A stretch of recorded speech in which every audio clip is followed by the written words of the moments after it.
नमस्कार सभी को। आप सभी प्यारे विद्यार्थियों को दीक्षम क्लासेस में स्वागत है जी। आइए आज के वीडियोज़ में हम लोग बात करने वाले हैं क्लास 12 का केमिस्ट्री। और जो केमिस्ट्री का जो ब्रांच के बारे में बात करने वाले हैं वो हम लोग को रहने वाला है फिजिकल केमिस्ट्री। तो फिजिकल केमिस्ट्री का आज से हम लोग शुरुआत करने जा रहे हैं।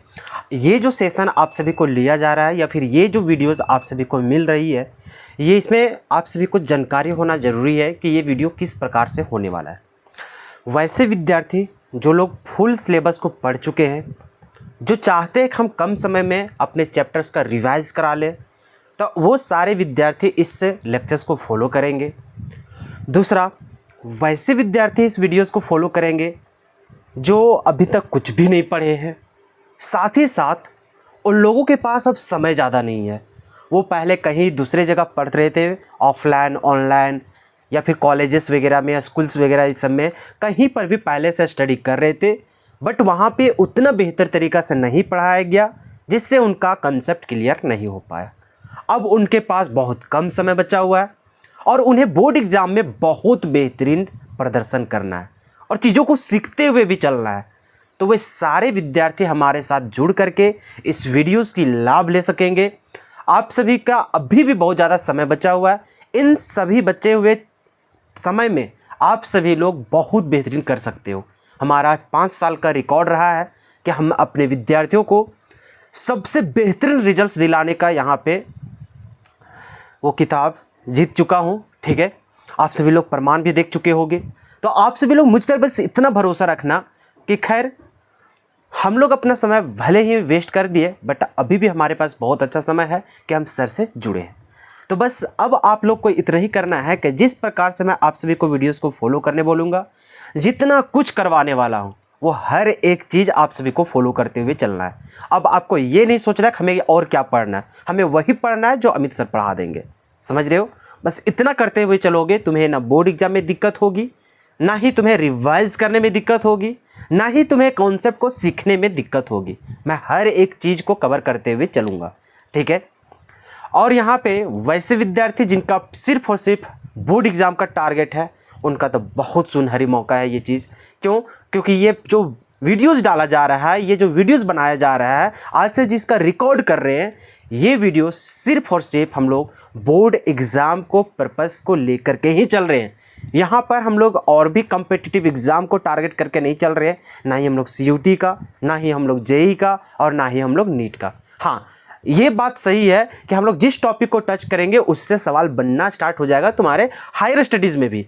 बट ऐसा कहना कि हम लोग हायर स्टडीज़ के लिए जो कम्पिटिटिव एग्ज़ाम के लिए जो क्वेश्चंस होते हैं वो सारे टच करेंगे, नहीं।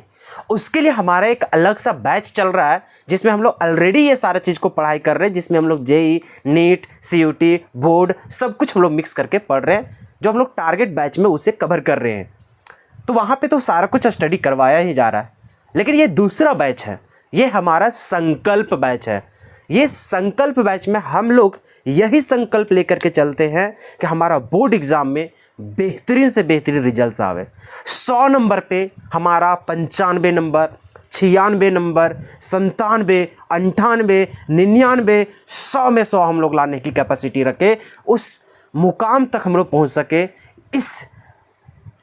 इस टॉपिक को समझने के लिए कि हम लोग आखिर कैसे बोर्ड एग्ज़ाम में इतना लाजवाब रिजल्ट्स लाएंगे, जैसे हमारे बच्चे हर साल लाते हैं, उससे भी बेहतर आप सभी लोग कैसे रिजल्ट्स ला सकोगे। तो उसी को पूरा प्री प्लान करके ये सेशन को रखा जा रहा है। इस वीडियोस को पूरा लगातार आप सभी के बीच में दिया जाएगा। इस बैच की शुरुआत करवाया गया था, इसका नाम भी रखा गया संकल्प, इसलिए कि बच्चों का जो संकल्प है कि हमारा बोर्ड एग्ज़ाम में मैक्सिमम से मैक्सिमम मार्क्स देखने को मिले, हमारा यहाँ पर नेगेटिव मार्क्स देखने को ना मिले। कहने का मतलब हम लोग जिस टारगेट को लेकर के चल रहे हैं, हमारा 97 हो, 98 हो, उससे एक नंबर भी नीचे ना आवे। तो इस चीज़ को हम लोग इस संकल्प बैच में यही संकल्प लेकर के चल रहे हैं कि हमारे बच्चों का पूरा अच्छे तरीक़े से प्रिपरेशन हो और किसी का भी एक मार्क्स भी ना कटे, बल्कि वो लोग फुल में फुल उठाने का पूरा कैपेबल हो सके। ठीक है, तो हमारा जो संकल्प है वही संकल्प आप सभी को भी होना चाहिए। मैं अपनी तरफ से पूरा योगदान दे दूंगा कि आप सभी को वो सारे कंटेंट यहाँ पे दे दिया जाए जिससे आपका एक भी दिक्कत ना हो। चाहे आप कहीं का भी टेस्ट सीरीज को लगाने जाओ, आपको कहीं का भी कुछ दिक्कत ना आवे। ठीक है, आप लोग का भी यही प्रोमिसेस होना चाहिए, आप लोग का भी यही संकल्प होना चाहिए कि हाँ, अब मैं जो पढ़ने जा रहा हूँ या फिर पढ़ने जा रही हूँ, अगर मैं अपने आप में ये संकल्प लेता हूँ कि हमारे जो बोर्ड एग्जाम में है उस पर हम लोग फुल में फुल मार्क्स ला कर दिखा देंगे, हम लोग सबसे हाईएस्ट मार्क्स ला करके दिखा देंगे, हम लोग अपने क्षेत्र में सबसे हाईएस्ट मार्क्स ला करके दिखा देंगे, अपने कॉलेज में टॉपर दिखा देंगे बन के। इस तरह से आप लोग का भी अपने आप में संकल्प होना चाहिए। तो आइए हम लोग यही संकल्प के साथ आज से हम लोग अपने संकल्प के तरफ आगे भी बढ़ना स्टार्ट करते हैं। आज से हम लोग शुरुआत करने जा रहे हैं संकल्प बैच का। संकल्प बैच में हम लोग पूरे केमिस्ट्री को ख़त्म करने वाले हैं। इसमें जो वीडियोस आप सभी को मिलेंगी उसमें वन शॉट वीडियोस टाइप से रहेगा। हो सकता है इसका 2 पार्ट 3 पार्ट भी देखने को मिले, बशर्ते यहाँ पे लॉन्ग वीडियोस आपको देखने को मिलेंगे, 2 घंटा 3 घंटा ऐसा करके आप सभी को मिलेंगे, जिसमें बहुत सारे टॉपिक एक साथ ख़त्म हो जाएंगे। तो आप सभी लोग जहाँ तक देख पाओ वहाँ तक देखना, वीडियो को पॉज कर देना, नोट्स वगैरह सब कुछ बनाना। ठीक है, हमारा काम है कि इसे जल्द से जल्द ख़त्म कर दे, जैसे हमारा बच्चों का कहीं पर भी दिक्कत ना हो। सिलेबस ख़त्म करना है क्योंकि आप सभी के बीच में बहुत कम समय बचा हुआ है, तो इसीलिए इसमें वीडियोज़ भी लंबाई बहुत ज़्यादा रहेगा क्योंकि हमें टॉपिक जल्दी जल्दी से ख़त्म करना है। ठीक है, समझाया पूरा रहेगा। तो आप अपने अनुसार 1 दिन में 2 दिन में जैसा आपको करना है, बट जल्दी ही कवर करने की प्रयास करना। तो वीडियोस आपके सामने रहेगा, आप वीडियोस को पॉज करेंगे, आप लोग पूरा बनाते हुए चलेंगे। ठीक है जी, तो हम लोग सबसे पहले समझना स्टार्ट करते हैं कि हम लोग का जो केमिस्ट्री है वो केमिस्ट्री हम लोग को 3 ब्रांच से मिल करके बना होता है। पहला हम लोग देखते हैं फिजिकल, उसके बाद देखते हैं ऑर्गेनिक, और हम लोग को रहता है इनऑर्गेनिक। ठीक है, हम लोग जब फिजिकल केमिस्ट्री की बात करते हैं तो यहाँ पर हम लोग को पहला चैप्टर पढ़ना होता है जिसका नाम है सॉल्यूशन। ठीक है, दूसरा चैप्टर पढ़ना होता है जिसको हम लोग बोलते हैं इलेक्ट्रोकेमिस्ट्री। तीसरा चैप्टर जो हम लोग को रहता है वो रहता है केमिकल काइनेटिक्स।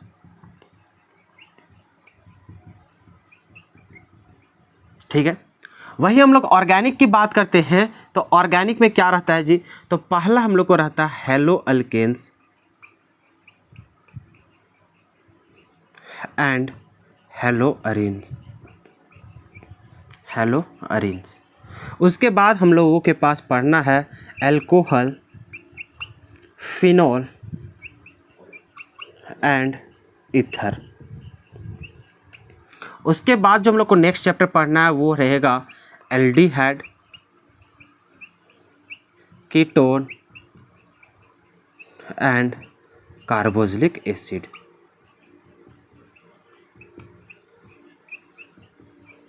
उसके बाद जो हम लोगों को पढ़ना है वो है अमीन्स चैप्टर, जिसको नाइट्रोजन कंटेनिंग कंपाउंड्स के भी नाम से जानते हैं। और लास्ट जो चैप्टर पढ़ना है वो रहेगा बायोमोलिक्यूल। ये हमारा ऑर्गेनिक का। और वही हम लोग बात करते हैं इनऑर्गेनिक का, तो यहाँ पे पहला चैप्टर जो पढ़ेंगे वो रहेगा D and F block element. उसके बाद जो हम लोग को पढ़ेंगे वो रहेगा कोऑर्डिनेशन कंपाउंड।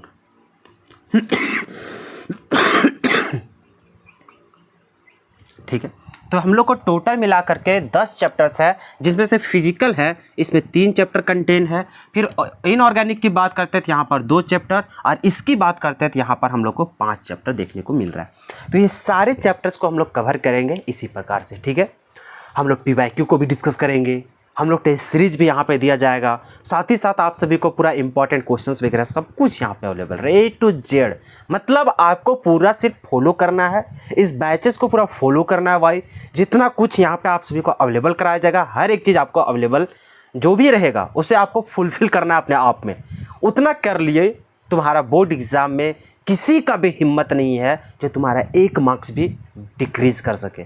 ठीक है, हम लोग इनमें से जो शुरुआत करने वाले हैं आज वो फिजिकल केमिस्ट्री की शुरुआत कर रहे हैं, जिसमें से पहला चैप्टर है सॉल्यूशंस। ठीक है, तो हम लोग सॉल्यूशंस की शुरुआत करने जा रहे हैं।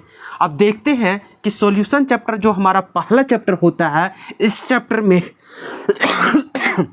हम लोगों को पढ़ना क्या क्या है, तो हम लोग सबसे पहले बात कर लेते हैं सिलेबस की। किसका बात कर लेते हैं, सिलेबस की। अब सिलेबस की बात करते हैं तो देखते हैं हम लोग क्या क्या टॉपिक पढ़ेंगे। तो सबसे पहले हम लोग पढ़ने वाले हैं क्या, तो यहाँ पर क्लासिफिकेशन ऑफ सॉल्यूशन पढ़ेंगे। क्या पढ़ेंगे, classification of solution, classification of solution पढ़ेंगे। उसके बाद हम लोग क्या पढ़ेंगे, तो यहाँ पे पढ़ेंगे हम लोग कंसंट्रेशन टर्म्स। अब ये कंसंट्रेशन टर्म्स में हम लोग देखते हैं तो हम लोग को 9 टाइप का कंसंट्रेशन टर्म पढ़ना है। जिसमें से पहला जो पढ़ेंगे वो रहेगा W/W परसेंटेज, जिसको हम लोग मास परसेंटेज के नाम से भी जानते हैं। उसके बाद जो सेकेंड हम लोग को रहेगा कंसंट्रेशन टर्म वो रहेगा W/V परसेंटेज। उसके बाद रहेगा हम लोग को तीसरा कंसंट्रेशन टर्म जो रहेगा V/V परसेंटेज। क्लियर है। उसके बाद जो चौथा हम लोग को कंसंट्रेशन टर्म होने वाला है वो हम लोग को क्या रहेगा, ppm। पांचवा जो रहेगा वो रहेगा हम लोग को ppb। छठा जो हम लोग को रहने वाला है वो हम लोग को रहेगा मोल फ्रैक्शन। उसके बाद जो सातवां हम लोग को रहने वाला है वो रहेगा मोलालिटी।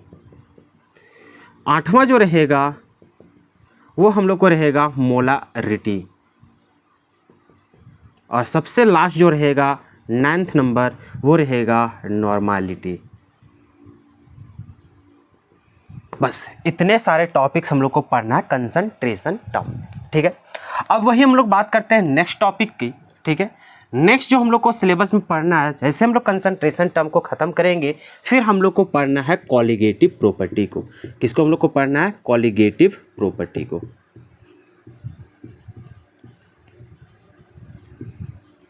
कॉलिगेटिव प्रॉपर्टी में भी हम लोग को जो पढ़ना है वो 4 टाइप का कॉलिगेटिव प्रॉपर्टी पढ़ना है। जिसमें से जो पहला रहेगा वो रहेगा रिलेटिव सॉरी मेरा थोड़ा तबीयत खराब भी है इसी वजह से, ठीक है। Relative lowering of vapour pressure.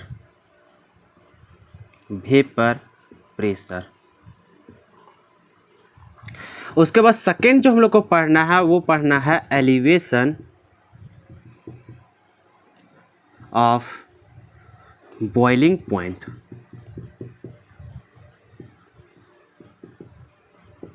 तीसरा जो हम लोग को पढ़ना है वो रहेगा डिप्रेशन ऑफ फ्रीजिंग पॉइंट।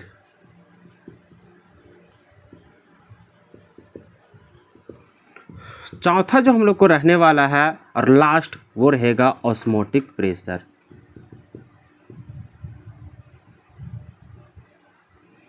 जब यहाँ तक हम लोग पढ़ लेंगे ये रहेगा हमारा कॉलिगेटिव प्रॉपर्टी।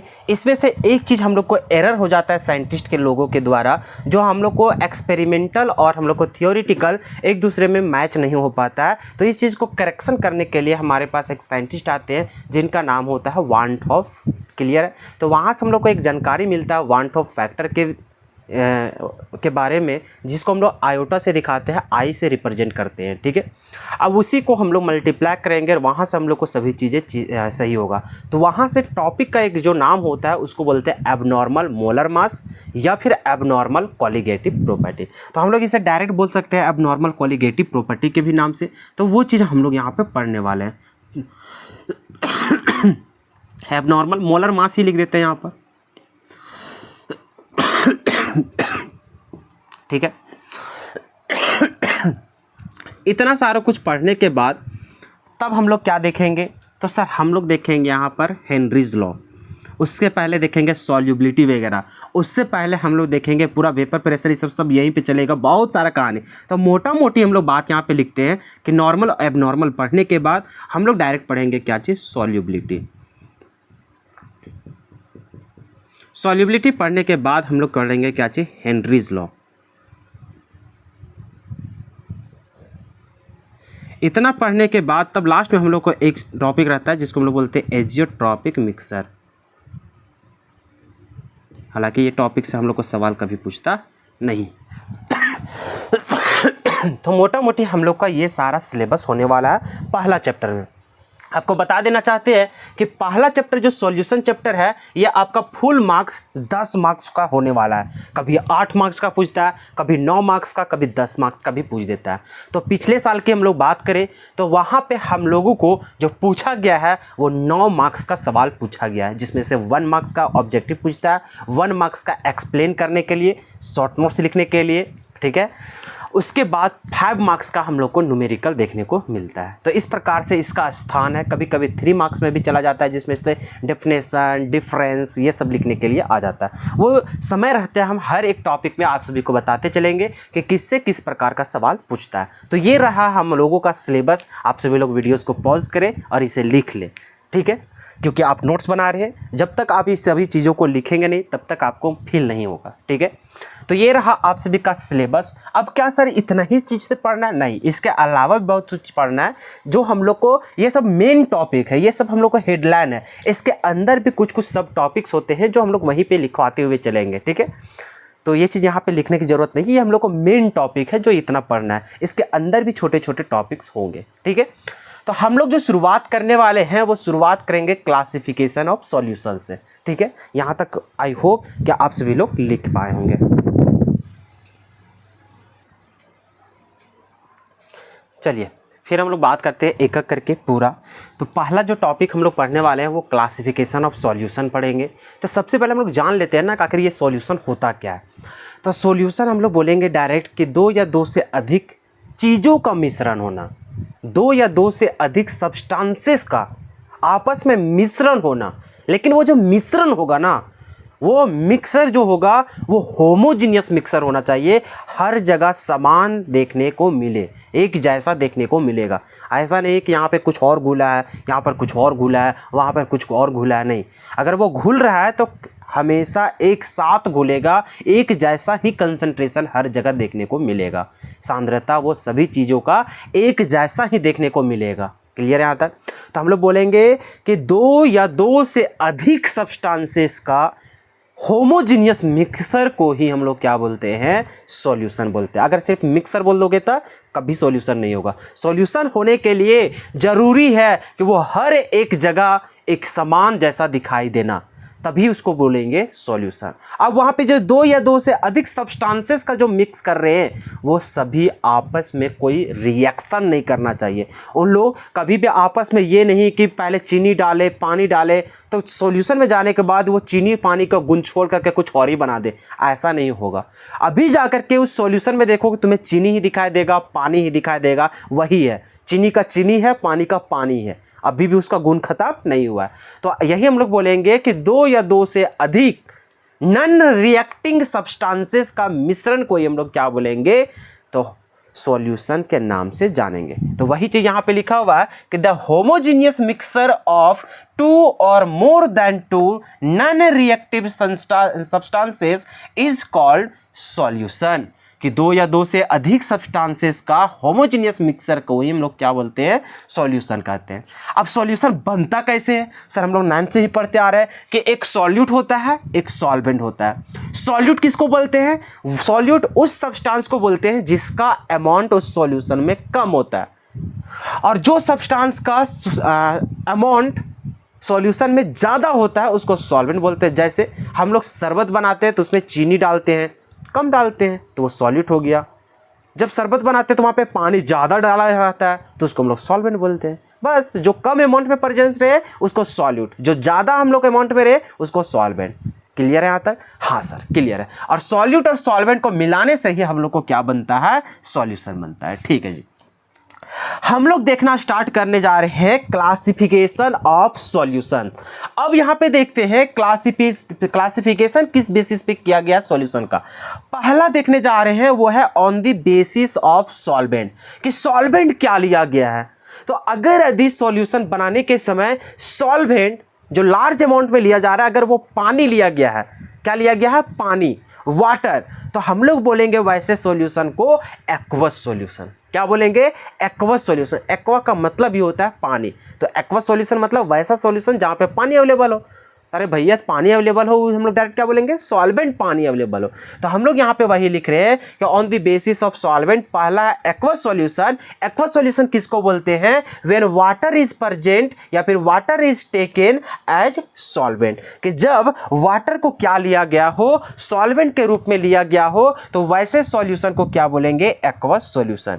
और जहां पर सॉल्वेंट को अनदर लिया गया है, दूसरा चीज लिया गया वाटर से, वाटर नहीं लिया गया, वाटर के जगह पे दूसरा चीज को लिया गया है, तो वैसे सॉल्वेंट को मतलब वैसे सॉल्यूशन को हम लोग क्या बोलेंगे, तो नॉन एक्वस सॉल्यूशन। नॉन का मतलब नहीं है एक्वस सॉल्यूशन, खत्म। एक्वस सॉल्यूशन पानी है, नॉन एक्वस सॉल्यूशन पानी नहीं है, खत्म।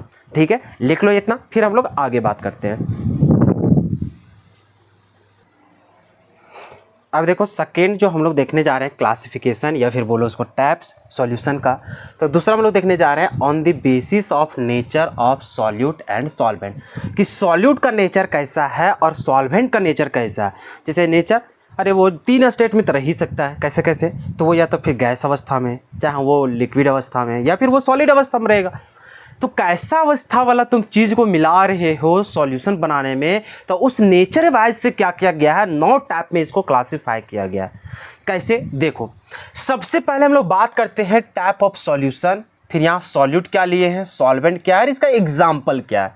तो जैसे टाइप ऑफ सॉल्यूशन, कैसा सॉल्यूशन ले रहे हैं हम लोग, गैसियस सॉल्यूशंस। कैसा ले रहे हैं, गैसियस सॉल्यूशन ले रहे हैं। अब इस गैसियस सॉल्यूशन को किसको बोलेंगे, देखो कोई भी सॉल्यूशन को गैसियस सॉल्यूशन कब बोलेंगे, लिक्विड सॉल्यूशन कब बोलेंगे, सॉलिड सॉल्यूशन कब बोलेंगे। तो ध्यान देना कि कभी भी किसी सॉल्यूशन को जब हम लोग डिफाइन करते हैं कि उसका नेचर कैसा देखने को मिल रहा है, तो वह हमेशा हमेशा सॉल्वेंट के नेचर से दिखाई देगा। जैसे तुम शरबत बनाते हो, पता शरबत जो सॉल्यूशन बना वो कैसा बनता है, लिक्विड बनता है सर लिक्विड सॉल्यूशन है सर वो। अच्छा लिक्विड सॉल्यूशन क्या हुआ भाई, वहाँ पे चीनी भी डाले, पानी भी डाले, तो आखिर वो लिक्विड ही क्यों बना, क्यों, क्योंकि सर कभी भी सॉल्यूशन जो होता है वो सॉल्यूट के बेस्ड पे वो दिखाई नहीं देता। जब भी वो दिखाई देगा वो सॉल्वेंट के नेचर के जैसा दिखाई देगा। सॉल्वेंट क्या था, पानी, इसीलिए सॉल्यूशन कैसा रह गया, पानी जैसा रह गया, मतलब लिक्विड रह गया। क्लियर है। तो ठीक उसी प्रकार से अगर यदि हमारा सॉल्वेंट क्या देखने को मिल जाए, गैस देखने को मिल जाए, जो सबसे ज़्यादा जो अमाउंट में जिसको मिक्स करेंगे वो कैसा रहे, गैस रहे। तो अगर ये गैस सबसे ज़्यादा अमाउंट में मिला दिया है तो भैया उसका नेचर कैसा हो जाएगा, सॉल्यूशन का गैसियस हो जाएगा। इसीलिए उस सॉल्यूशन को क्या बोलते हैं, गैसियस सॉल्यूशन के नाम से जानते हैं। अब देखो सॉल्वेंट में तो तुम्हारा फिक्स हो गया कि हाँ सर हम लोग गैस मिलाने वाले सबसे ज़्यादा, सॉल्वेंट गैस रहेगा। सॉल्यूट हम लोग को वेरी करेगा। अगर यदि हम लोग का क्या रह जाए, तो गैस इन गैस हो जाए। देखो गैस हम लोग का सॉल्यूट हो जाए और सॉल्वेंट क्या हो जाए, गैस। तो ऐसे सॉल्यूशन को हम लोग क्या बोलते हैं, तो गैस इन गैस सॉल्यूशन। क्या बोलेंगे, गैस इन गैस सॉल्यूशन। अब इसका एग्जाम्पल क्या होगा, जैसा सॉल्यूशन में कि जो सॉल्यूट भी गैस हो और सॉल्वेंट भी गैस रहे, ऐसा किस में हम लोग को देखने को मिलेगा। तो उसका एग्जाम्पल देखो, mixer of oxygen and nitrogen gas. जो हम लोग को मिक्सर होता है ऑक्सीजन और नाइट्रोजन गैस का, ये किसका एग्जाम्पल, यही गैस इन गैस सॉल्यूशन का। समझ में आ रहा है, जिसमें से सॉल्यूट भी क्या है, गैस, सॉल्वेंट भी क्या है, गैस, हो गया गैस इन गैस सॉल्यूशन। फिर हम लोग को दूसरा देख रहे हैं लिक्विड इन गैस। अच्छा इसको पढ़ते कैसे है, सॉल्यूट इन सॉल्वेंट, क्योंकि जो सॉल्यूट को मिलाते हैं वो तो सॉल्वेंट में मिलाते हैं। चीनी को क्या, पानी को चीनी मिलाते हैं, नहीं, चीनी को पानी में मिलाते हैं, यही तो जानता है। घोलने वाला काम कौन करता है, सॉल्वेंट, और घुलने का काम कौन करता है, सॉल्यूट। तो घुलने वाला घोलने में डालेगा, अरे भैया चीनी को डालेगा पानी में, ठीक उसी प्रकार से सॉल्यूट को डालेंगे सर सॉल्वेंट में। तो ये गैस इन हो जाएगा क्या चीज, गैस। लिक्विड इन हो जाएगा क्या चीज में, गैस। Solid in gas. तो यहाँ पे देख लो लिक्विड इन गैस सॉल्यूशन का क्या एग्जांपल होगा, तो chloroform mixed with nitrogen gas. Nitrogen gas solvent है, गैस। क्लोरोफॉर्म ये लिक्विड है, देख लो। तो लिक्विड को मिक्स किया जा रहा है नाइट्रोजन गैस के साथ, गैस के साथ। तो ये हो गया किसका example, liquid in gas solution का। फिर हम लोग बात करने जा रहे हैं सॉलिड इन गैस सॉल्यूशन का। ये कैसा होगा भाई, तो सॉलिड हम लोग डिजोल्व करेंगे किसमें, गैस में। देख लो कैम्फोर इन नाइट्रोजन गैस। तो नाइट्रोजन गैस में हम लोग को किसको मिक्स कर रहे हैं, कैम्फोर को।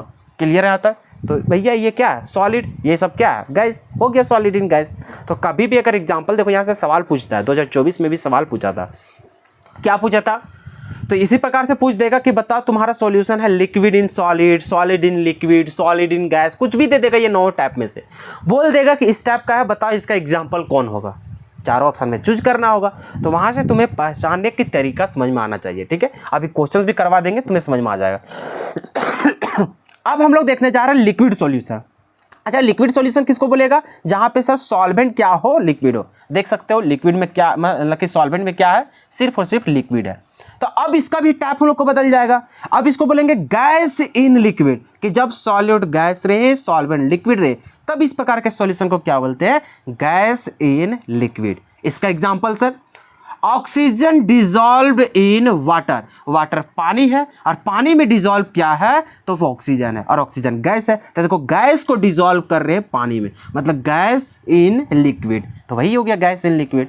तो एग्जांपल पूछेगा, समझ में आ जाएगा, पहचानना सीख जाएगा। हाँ सर, जैसे कि लिक्विड इन लिक्विड, तो कैसा सॉल्यूशन का एग्जांपल होगा? देखो, ethanol dissolve in water. Water भी हम लोग को लिक्विड होता है और इथेनॉल भी हम लोग को लिक्विड अवस्था में होता है। तो इसी चलते लिक्विड इन लिक्विड हो गया। तो इस सॉल्यूशन का नाम हो गया।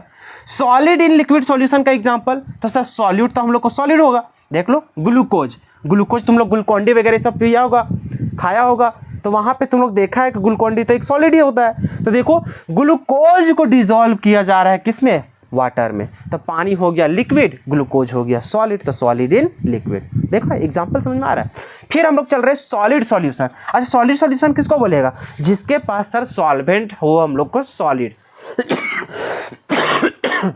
तो वही देख रहे हैं कि सॉल्वेंट में हम लोग को क्या दिखाई दे रहा है? सिर्फ और सिर्फ सॉलिड। सॉल्यूट में बदल जाएगा कुछ कुछ। तो अब सॉल्वेंट में हम लोग को क्या दिखाई दिया? सिर्फ और सिर्फ सॉलिड। अब देख लो, गैस इन सॉलिड, मतलब गैस होगा हम लोग को सॉल्यूट और सॉल्वेंट क्या रहे? सॉलिड। तो ऐसा एग्जांपल क्या होगा? तो देखो, solution of hydrogen in Palladium. तो ये प्लेडियम तुम्हारा क्या है? सॉलिड। हाइड्रोजन क्या है? गैस। तो देखो, गैस इन सॉलिड। तो इस एग्जांपल को हम लोग बोलेंगे गैस इन सॉलिड सॉल्यूशन। फिर यहाँ देखो, लिक्विड इन सॉलिड। तो लिक्विड हम लोग को डिजॉल्व करेंगे किसमें? सॉलिड में। देख लो, amalgam of mercury with sodium. तो सोडियम हमारा सॉलिड हो गया, और तुम्हारा जो अमलगम जो होता है मरकरी का, अमलगम जो होता है मरकरी का, उसको डिजॉल्व किया जाता है, उसको मिक्स किया जाता है किसके साथ? सोडियम के साथ। तो सोडियम में डिजॉल्व कर रहे हैं, सोडियम की मात्रा ज़्यादा होता है, और वहाँ पे तुम्हारा जो अमलगम ऑफ जो मरकरी होता है वो कम होता है। तो इसी चलते अमलगम ऑफ मरकरी लिक्विड है, और तुम्हारा सॉलिड क्या है? तुम्हारा ये है सोडियम। तो इसी चलते वहाँ समझ में आया कि मतलब लिक्विड इन सॉलिड का ये सॉल्यूशन का एग्जांपल है। फिर हम लोग देख रहे हैं सॉलिड इन सॉलिड, मतलब दोनों क्या हो? सॉलिड। तो देख लो, कॉपर डिजॉल्व इन गोल्ड। अगर हम लोग कॉपर को डिजॉल्व कर देते हैं गोल्ड में, तो भैया वही चीज़ हो गया, मिक्स करके बनाओगे, कॉपर को मिला दोगे किसमें? गोल्ड में, तो तुम्हें पता भी नहीं चलेगा, हर जगह एक समान दिखाई देता है। वहाँ पे बर्तन वगैरह इस सब में तुम लोग कांसा वगैरह इस सब का एग्जांपल देखा होगा, पीतल वगैरह इस सब का, तो वहाँ पर भी दो सब्सटेंस को आपस में मिलाया जाता है। तो क्या तुम पता कर पाते हो कहाँ कौन चीज़ है? नहीं, क्योंकि हर जगह एक समान फैला रहता है। तो वो कैसा एग्जाम्पल है? वो सॉलिड इन सॉलिड सॉल्यूशन का एग्जाम्पल है। क्लियर आता है? चलो एक बार इसे लिख लो, और यहाँ से सवाल पूछे जाते हैं, एक बार सवाल भी करवा देते हैं। देखो, एक हम लोग का क्वेश्चन आया था 2024 बोर्ड एग्जाम में पूछा हुआ था, ठीक है। देख लो, जैक बोर्ड 2024 में 1 नंबर का सवाल पूछा हुआ था। पहला क्वेश्चन यही था, ठीक है। जैसे ही क्वेश्चन पेपर उठाया, पहला क्वेश्चन यही दर्शन दिया था। क्या था क्वेश्चन? देखो, which of the following is not a solid solution. अभी देखो, solid in solid, solid in liquid, ऐसा कुछ नहीं बोला है, डायरेक्ट वो बोल दिया है सॉलिड सॉल्यूशन, ठीक है। मतलब इसमें बहुत तरह का टाइप हम लोग को हो सकता है, जिसमें से सॉल्वेंट क्या हो जाए? सॉलिड हो जाए। तो यहाँ पर देखो, हम लोग को पता करना, जैसे ऑप्शन ए में था brass, bronze, hydrated salt and aerated drinks. तो हम लोग को यहाँ पे पता करना था कि आखिर कौन ऐसे इनमें से है जिसके पास सॉलिड सॉल्यूशंस नहीं पाया जाता। जैसे हम लोग ब्रास की बात कर ले, ब्रास कैसे बनता है तुम लोग जानता ही है। जैसे ब्रास कैसे बनता था? कॉपर और जिंक के मिश्रण से ये तो बनता था। अब देखो, यहाँ पे दोनों का दोनों सॉलिड है भैया, तो ऑब्वियस सी बात है सॉलिड है, तो ये तो सॉलिड सॉल्यूशन होगा। ये भी, इसमें भी देखो, ब्रॉन्ज में कॉपर और टीन होता है, तो भैया ये भी हम लोग को क्या है? सॉलिड सॉल्यूशन है। इसका मतलब हम लोग को छांटना क्या है? नोट, मतलब कौन नहीं होगा। ये दोनों तो है ही। अब रह गया बात इन दोनों में। अरे भैया इसको देख रहा है एरेटेड ड्रिंक्स है, इसका मतलब होता है कि इसमें जो भी कोल्ड ड्रिंक्स वगैरह सब होता है, कोको कोला वगैरह सब कुछ भी ले लो, तो यहाँ पर तुम लोग देखता है कि जब भी ड्रिंक्स वगैरह सब हम लोग लेते हैं एरेटेड ड्रिंक्स, तो उसमें हम लोग को गैस डिजॉल्व रहता है वाटर में। किसमें? गैस डिजॉल्व रहता है वाटर में। तो ऑब्वियस सी बात है वहाँ पे सॉलिड तो कहीं आया नहीं, और सॉलिड आया नहीं तो वो तो सॉलिड सॉल्यूशन हो नहीं सकता, और सॉलिड सॉल्यूशन नहीं होगा तो ऑब्वियस सी बात है हम लोग को जो करेक्ट आंसर होगा वो कौन होगा? Option number D. सर इससे समझाइए। ये है हाइड्रेटेड साल्ट, मतलब साल्ट जो होगा, नमक वगैरह मान के चलो, तो उसमें हाइड्रेटेड किया गया, उसमें पानी डिजॉल्व किया गया है, ठीक है। अरे भैया है तो आखिर उसमें भी सॉलिड अवेलेबल ना, इसमें तो सॉलिड दिख भी नहीं रहा था, इसमें सॉलिड तो है ना, मतलब इसको भी कंसीडर किया जाएगा किसमें? सॉलिड सॉल्यूशंस में। तो इसी चलते हम लोग को बस इसी प्रकार का सवाल रह जाता है, कभी कभी डायरेक्टली बोल देता है कि सॉलिड इन सॉलिड का एग्जांपल दो, सॉलिड इन लिक्विड का एग्जांपल दो, लिक्विड इन सॉलिड का एग्जांपल दो, इस प्रकार से। तो इनके बाद जो रहेगा वो सॉल्वेंट कहलाता है, और इनसे पहले जो रहेगा वो सॉलिड कहलाता है। इतना दिमाग में रखना, तो इस प्रकार का भी सवाल पूछता है। चलो लिख लो।